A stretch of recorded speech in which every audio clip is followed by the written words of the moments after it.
What insecurities about body image were haunting Tanner Buchanan?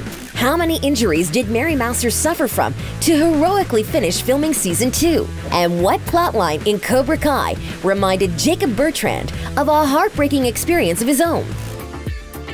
Tanner Buchanan.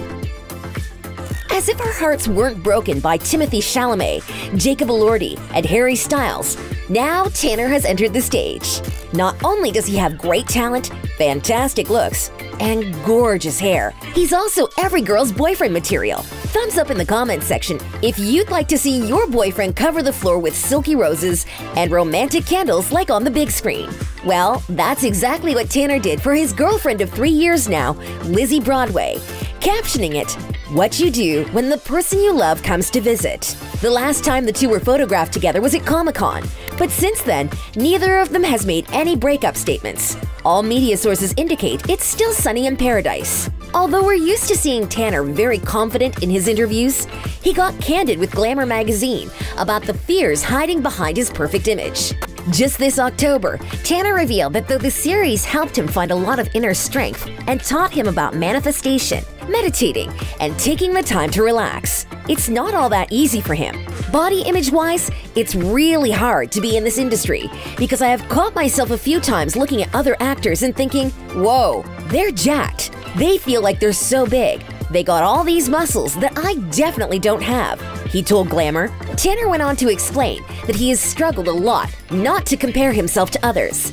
And though he works out just to stay healthy, body image is still an important issue in the film industry. We've heard a lot of beloved actors struggling from trying too hard to reach high body standards, like KJ Apa, Jacob Bertrand, and Taylor Lautner. So we really hope that Hollywood standards won't take a toll on Tanner and his health. In the interview, Buchanan clarified that he realizes that there's no need for him to try and look like Channing Tatum or Chris Hemsworth as Thor, but he keeps punishing himself for not working out enough. As Tanner said, "On the physical side, I feel like all it is showing me is that I'm not working out enough constantly. I feel like I'm constantly gasping for air when I'm doing the fights. I feel like everybody else is fine, but my cardio is nowhere near where it needs to be." Tanner is a smart guy, and we hope he will soon start to see himself the way the fans see him.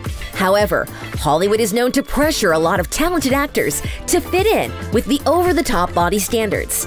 So let's hope this won't be the case for Buchanan in the future. Mary Mouser. Every cast member looks extremely natural in every fight, especially Mary.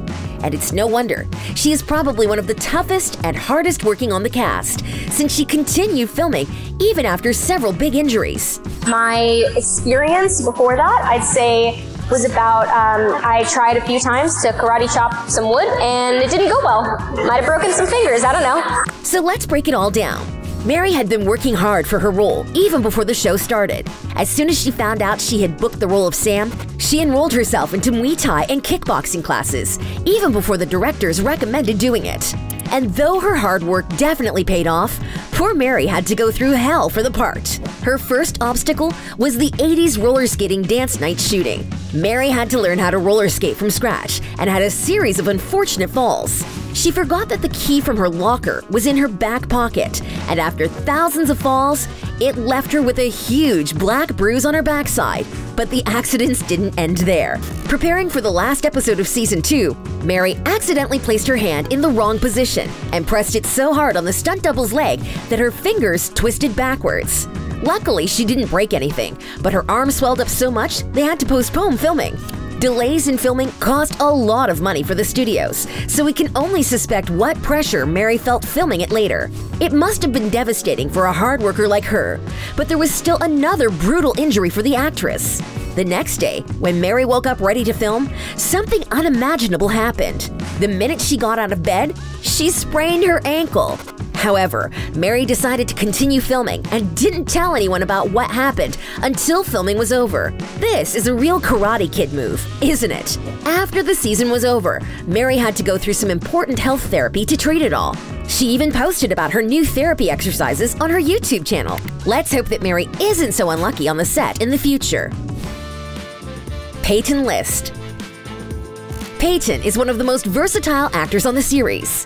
When shooting for Season 2 started, Peyton was told she only had a week to learn what the rest of the cast had been doing for a whole year now. And while this would scare some actors to death, Peyton not only managed to nail it, she also started recording her own music that same year and joined the cast of CW's Glamorous for its pilot episode. Peyton seems to be unearthly energetic and sweet when it comes to filming. But like any person, she's been through her own fair share of troubles in her personal life. Back in 2017, Peyton went public about her new relationship with actor Cameron Monaghan. If you've been watching Shameless or Gotham, then you know how hard it is not to fall in love with the ginger-haired guy. Peyton was just 19 years old when she worked with 24-year-old Cameron on the set of Anthem of a Teenage Prophet. The whole cast, we shared a trailer, and we were all in the same hotel. And then, sort of in the middle of it, Cameron and I started realizing we liked each other and started dating after, she told AOL Build. And while fans couldn't get enough of their cute PDA on Instagram, the couple suddenly broke up in January 2019 when Cameron made a statement via Twitter. Peyton didn't comment on it and has remained silent since then about her previous or current relationships. So fans still have no idea if Peyton is currently single or in a relationship. All we know is that breakups are always tough, so we just hope that she is enjoying her best life now.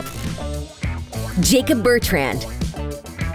Eli is one of the coolest characters on the show, a truly inspiring transformation that we love so much. Fans were devastated when Eli was forced to leave Cobra Kai's dojo, but that comeback! From a poor kid who constantly got bullied, Eli turned into a badass hawk with a mohawk and a back tattoo. Unfortunately, Jacob can relate all too well to Eli's story. As Bertrand's revealed in a couple of his interviews, he knows how much it sucks to be bullied. I was bullied a lot as a kid, all through elementary school. I really don't care for bullies. I don't really get why people do that. It sucked. I hated it, he told Crooked Llama. Jacob explained that he had to eventually defend himself from school bullies. So playing Hawk was very inspirational for him, and he really enjoyed it. To have this kind of turnaround, join Cobra Kai, beating everybody up, and getting a mohawk and a back tattoo, that was really fun for me. He kinda did a total 180 from sort of victim to aggressor, he said in his interview. Luckily, Jacob is living his best life now. He's happy and pretty sporty these days. One of Jacob's biggest passions is hiking. His Instagram is flooded with awesome hiking and mountain climbing memories. Jacob also loves riding bikes, and now it looks like his new hobby is surfing. But the coolest thing is that Jacob doesn't have to enjoy it all alone. His girlfriend Serena seems to like joining him for adventurous weekends. Jacob and Serena have been dating for at least 2 years now. There's no record of when they started dating exactly, but we know for sure these two are one of the sweetest high school lovebirds. In 2018, Jacob posted a picture of him and Serena celebrating prom, and then a year later, he said the L word in a happy birthday post to her. He wrote, "Happy birth month. Serena made me put that. To my love. Thanks for loving me. Every version. Red hair, blue, pink, bleached, and brown. Love ya." So we hope Jacob's story can serve as inspiration for anyone who has been a victim of bullying and is trying to turn their lives around for the better. Xolo Maridueña. Before Cobra Kai, Xolo was doing pretty good, paving his way to the top of Hollywood. Not only did he get great experience starring in the Parenthood TV series, he was also blessed with an opportunity to work with one of the most talented directors, David Lynch, for the Twin Peaks reboot. And now, Cobra Kai has skyrocketed Xolo's career to a totally new level. And though Xolo has been working incredibly hard all these years, one thing is still bothering him to this day. Xolo is of Mexican, Cuban, and Ecuadorian descent. And while auditioning for previous roles, Xolo was disappointed by how ignorant some scripts were in terms of racial representation. A lot of times, writers and creators will be like, "Oh, you know, the main brown kid is Mexican, because that's easy," he said in his interview with Men's Health. Now, Xolo has a chance to enhance much-needed Latinx representation to TV and proudly share his origins with his fans and the whole world. And he's doing a great job so far. While being the most inexperienced of the cast in karate, he's managed to learn and develop some incredible skills that made us believe he has been doing it for ages. Way to go! What do you guys think about all the challenges the cast had to go through? Please share your stories of how you can relate to the Cobra Kai series and cast in the comments below. Thank you for watching.